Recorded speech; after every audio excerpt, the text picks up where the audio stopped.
नमस्ते। इस सेशन में हम 12वें अध्याय के सभी श्लोकों की गाइडेड चैंटिंग हिंदी व इंग्लिश अर्थ सहित देखेंगे। आप भी मेरे साथ चैंट कर सकते हैं। In this session we will see the guided chanting of all the verses of chapter 12 along with their meaning in Hindi and English. Please feel free to chant along with me. Atha द्वादशोऽध्यायः अर्जुन उवाच एवं सततयुक्ता ये भक्तास्त्वां पर्युपासते ये चाप्यक्षरमव्यक्तम् तेषां के योगवित्तमाः।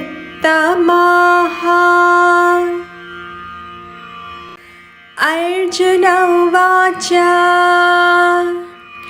एवं सततयुक्ता ये भक्तास्त्वां पर्युपासते ये चाप्यक्षरमव्यक्तम् तेषां के योगवित्तमाः। अर्जुन बोले, जो अनन्य प्रेमी भक्तजन पूर्वोक्त प्रकार से निरंतर आपके भजन ध्यान में लगे रहकर आप सगुण रूप परमेश्वर को और दूसरे जो केवल अविनाशी सच्चिदानंद घन निराकार ब्रह्म को ही अतिश्रेष्ठ भाव से भजते हैं, उन दोनों प्रकार के उपासकों में अति उत्तम योगवेत्ता कौन है? Arjuna said, those devotees who being thus ever dedicated meditate on you, and those again who seek you, the immutable, the one not available for objectification. Among them, who are the greatest knowers of yoga? Shri Bhagavanuvacha मय्यावेश्य मनो ये मां नित्ययुक्ता उपासते श्रद्धया परयोपेताः ते मे युक्ततमामताः। श्री भगवानुवाच मय्यावेश्य मनो ये मां नित्ययुक्ता उपासते श्रद्धया परयोपेताः ते मे युक्ततमामताः। श्री भगवान बोले, मुझ में मन को एकाग्र करके निरंतर मेरे भजन ध्यान में लगे हुए जो भक्तजन अतिशय श्रेष्ठ श्रद्धा से युक्त होकर मुझ सगुण रूप परमेश्वर को भजते हैं, वे मुझको योगियों में अति उत्तम योगी मान्य हैं। The blessed Lord said, those who meditate on me by fixing their minds on me with steadfast devotion and being endowed with supreme faith, they are considered by me as the most exalted ones. This is my vision. Ye tvaksharamanirdesyam avyaktam paryupasate sarvatra gamachintyam cha kutasthamachalan dhruvam सन्नियं येन्द्रियग्रामं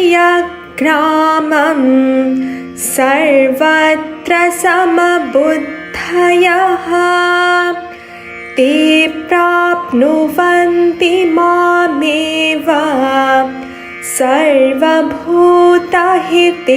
रताः। ये त्वक्षरमनिर्देश्यम् अव्यक्तं पर्युपासते सर्वत्र यत्रगमचिन्त्यं च कूटस्थमचलं ध्रुवम् सन्नियम्येन्द्रियग्रामं सर्वत्र समबुद्धयः ते प्राप्नुवन्ति मामेव सर्वभूतहिते रताः। परंतु जो पुरुष इंद्रियों के समुदाय को भली प्रकार वश में करके मन बुद्धि से परे सर्वव्यापी अकथनीय स्वरूप और सदा एक रस रहने वाले नित्य अचल निराकार अविनाशी सच्चिदानंद घन ब्रह्म को निरंतर एक ही भाव से ध्यान करते हुए भजते हैं, वे संपूर्ण भूतों के हित में रत और सब में समान भाव वाले योगी मुझी को प्राप्त होते हैं। Those, however, who elaborately meditate on the immutable, the indefinable, the unmanifest, which is all-pervading, incomprehensible, changeless, immovable and constant, by fully controlling all the organs and always being even-minded, they engaged in the welfare of all beings, attain me alone. क्लेशोऽधिकतरस्तेषाम् अव्यक्तासक्तचेतसाम् अव्यक्ता हि गतिर्दुःखम् देहवद्भिरवाप्यते। क्लेशोऽधिकतरस्तेषाम् अव्यक्तासक्तचेतसाम् अव्यक्ता हि गतिर्दुःखम् देहवद्भिरवाप्यते। उन सच्चिदानंद घन निराकार ब्रह्म में आसक्त चित्त वाले पुरुषों के साधन में परिश्रम विशेष है, क्योंकि देह अभिमानियों के द्वारा अव्यक्त विषय गति दुख पूर्वक प्राप्त की जाती है। For them who have their minds attached to the unmanifested, the struggle is greater. For the goal which is the unmanifest is attained with difficulty by the embodied ones. ये तु सर्वाणि कर्माणि मयि सन्न्यस्य मत्पराः अनन्येनैव योगेन मां ध्यायन्त उपासते तेषामहं समुद्धर्ता मृत्युसंसारसागरात् भवामि न चिरात् पार्थ मय्यावेशितचेतसाम्। ये तु सर्वाणि कर्माणि मयि सन्न्यस्य मत्पराः अनन्येनैव योगेन मां ध्यायन्त उपासते तेषामहं समुद्धर्ता मृत्युसंसारसागरात् भवामि न चिरात् पार्थ मय्यावेशितचेतसाम्। परंतु जो मेरे परायण रहने वाले भक्तजन संपूर्ण कर्मों को मुझ में अर्पण करके मुझ सगुण रूप परमेश्वर को ही अनन्य भक्ति योग से निरंतर चिंतन करते हुए भजते हैं, हे अर्जुन, उन मुझ में चित्त लगाने वाले प्रेमी भक्तों का मैं शीघ्र ही मृत्यु रूप संसार समुद्र से उद्धार करने वाला हूँ। As for those who, having dedicated all actions to me and accepting me as the Supreme, meditate by thinking of me only with single-minded concentration, O son of Pritha, for them who have their minds absorbed in me, I become without delay the deliverer from the sea of the world which is fraught with death. Mayyeva mana adhasva Mayi buddhin niveshaya Nivasishyasi mayyeva Ata urdhvanna samshayaha Mayyeva mana adhasva Mayi buddhin niveshaya Nivasishyasi mayyeva Ata urdhvanna samshayaha मुझ में मन को लगाओ और मुझ में ही बुद्धि को लगाओ, इसके उपरांत तुम मुझ में ही निवास करोगे, इसमें कुछ भी संशय नहीं है। Fix the mind on me alone. In me alone rest the intellect. There is no doubt that hereafter you will dwell in me alone. Atha chittam samadhatum na shaknoshi mayi sthiram abhyasa yogena tato मामिच्छाप्तुं धनञ्जय अथ चित्तं समाधातुं न शक्नोषि मयि स्थिरम् अभ्यासयोगेन ततो मामिच्छाप्तुं धनञ्जय।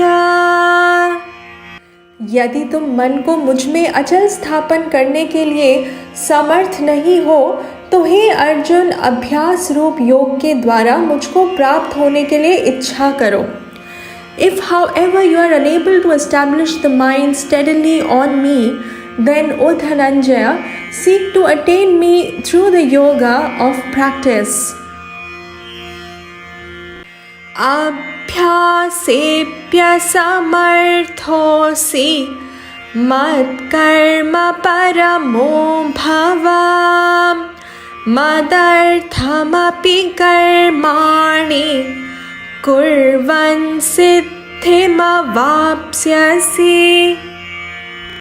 अभ्यासेऽप्यसमर्थोऽसि मत्कर्म परमो भव मदर्थमपि कर्माणि कुर्वन् सिद्धिमवाप्स्यसि। यदि तुम उपर्युक्त अभ्यास में भी असमर्थ हो तो केवल मेरे लिए कर्म करने की चेष्टा करो। इस प्रकार मेरे निमित्त कर्मों को करते हुए तुम मुझी को प्राप्त होंगे। If you are unable even to practice, be intent on works for me. By undertaking works for me as well, you will attain perfection. अथैतदप्यशक्तोऽसि कर्तुं मद्योगमाश्रितः सर्वकर्मफलत्यागं ततः कुरु यतात्मवान्।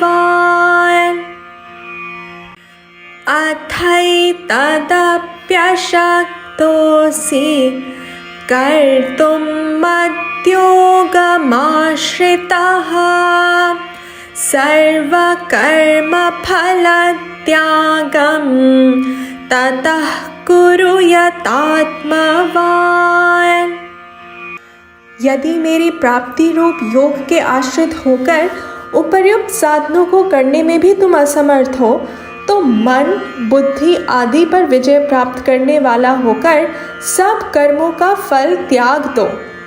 If you are unable to do even this, in that case, having resorted to the yoga of me, thereafter renounce the results of all works by becoming controlled in mind. श्रेयो हि ज्ञानमभ्यासात् ज्ञानाध्यानौ विशिष्यते ध्यानात् कर्मफलत्यागः त्यागात् शान्तिरनन्तरम्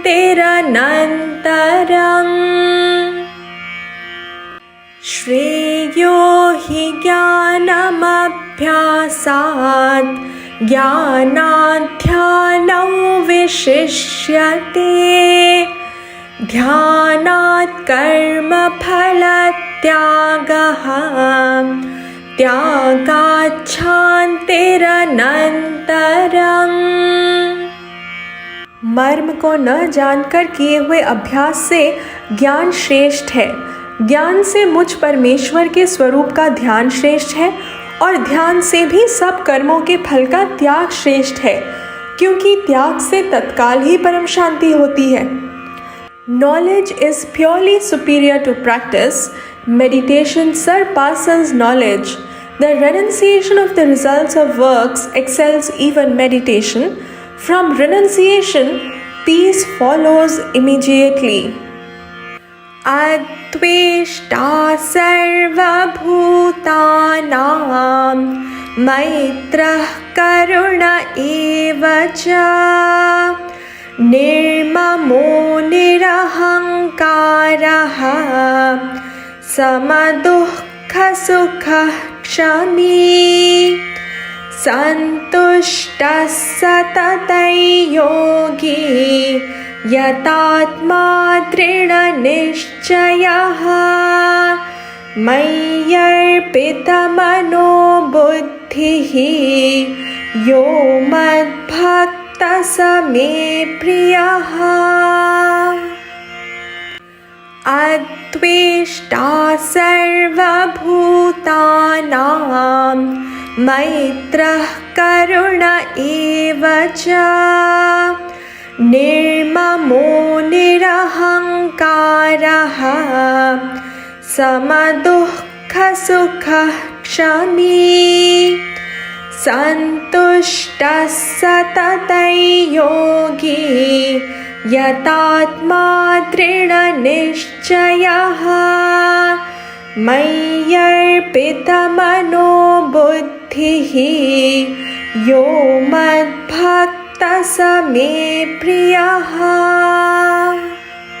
जो पुरुष सब भूतों में द्वेष भाव से रहित, स्वार्थ रहित, सबका प्रेमी और हेतु रहित दयालु है तथा ममता से रहित, अहंकार से रहित, सुख दुखों की प्राप्ति में सम और क्षमावान है, अर्थात अपराध करने वालों को भी अभय देने वाला है, तथा जो योगी निरंतर संतुष्ट है, मन इंद्रियों सहित शरीर को वश में किए हुए है और मुझ में दृढ़ निश्चय वाला है, वह मुझ में अर्पण किए हुए मन बुद्धि वाला मेरा भक्त मुझको प्रिय है।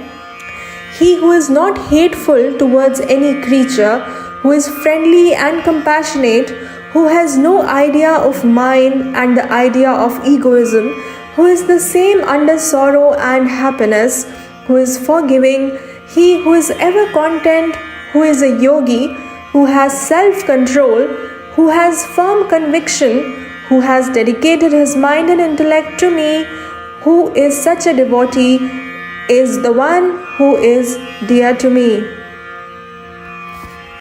Yasmano dvijati lokaha lokano dvijate jayaha harsha marsha bhayodvegaihi mukto yasacha me priyaha. यस्मान्नो द्विजते लोकः लोकान्नो द्विजते च यः हर्षामर्षभयोद्वेगैः मुक्तो यः स च मे प्रियः।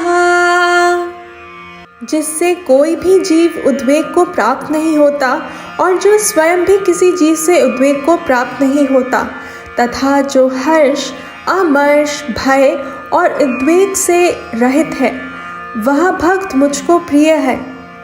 He too owing to whom the world is not disturbed and who is not disturbed by the world, who is free from joy, impatience, fear and anxiety is dear to me. अनपेक्षशुचिर्दक्षः उदासीनो गतव्यथः सर्वारम्भपरित्यागी यो मद्भक्तः स मे प्रियः। अनपेक्षशुचिर्दक्षः उदासीनो गतव्यथः सर्वारम्भपरित्यागी यो मद्भक्तः स मे प्रियः।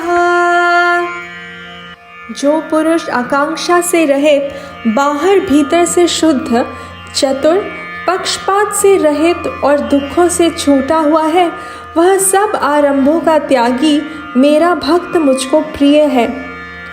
He who has no desires, who is pure, who is dexterous, who is impartial, who is free from fear, who has renounced every undertaking, he who is such a devotee of mine is dear to me. Yo na hrishyati na dveshti न शोचति न कांक्षति शुभाशुभ परित्यागी भक्तिमान् यः स मे प्रियः। यो न हृष्यति न द्वेष्टि न शोचति न कांक्षति शुभाशुभ परित्यागी भक्तिमान् यः स मे प्रियः। जो न कभी हर्षित होता है, न द्वेष करता है, न शोक करता है, न कामना करता है, तथा जो शुभ और अशुभ संपूर्ण कर्मों का त्यागी है, वह भक्ति युक्त पुरुष मुझको प्रिय है। He who does not rejoice, does not fret, does not lament, does not hanker, who gives up good and bad, who is filled with devotion, he is dear to me. समशत्रौ च मित्रे च तथा मानापमानयोः शीतोष्णसुखदुःखेषु समसङ्गविवर्जितः। समशत्रौ च मित्रे च तथा मानापमानयोः शीतोष्णसुखदुःखेषु समसङ्गविवर्जितः। जो शत्रु मित्र में और मान अपमान में सम है तथा सर्दी गर्मी और सुख दुखादि द्वंद्वों में सम है और आसक्ति से रहित है। He who is the same towards friend and foe, and so also in honor and dishonor, who is the same under cold, heat, happiness and sorrow, who is free from attachment to everything.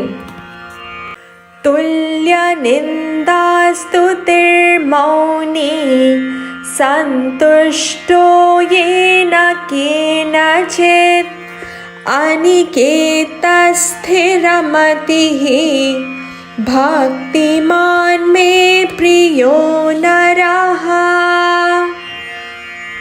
तुल्य निन्दास्तुतिर्मौनी संतुष्टो येन केनचित् अनिकेतस्थिरमतिः भक्तिमान् मे प्रियो नरः।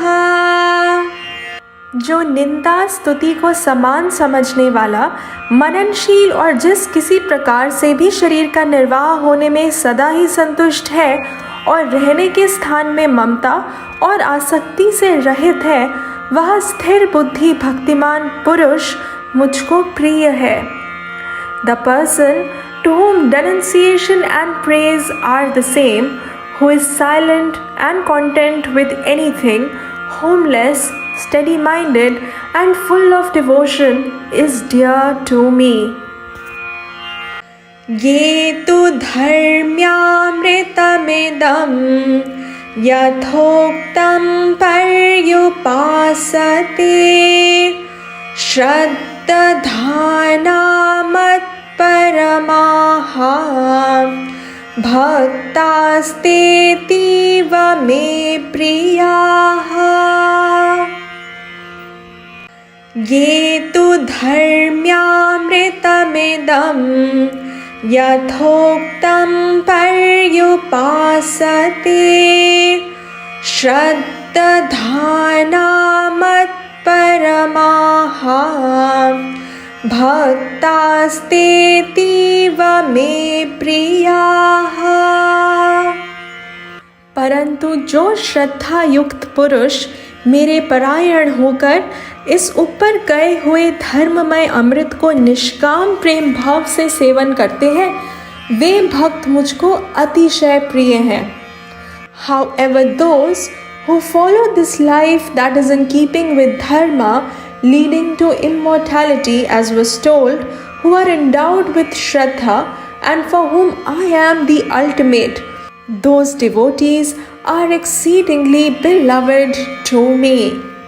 Om Tat Sat Iti Srimad Bhagavad Gitasu Upanishadsu Brahma Vidyayam Yoga Shastre Shri Krishna Arjuna Samvade Bhakti Yogo Nama Dvadashodhyayah।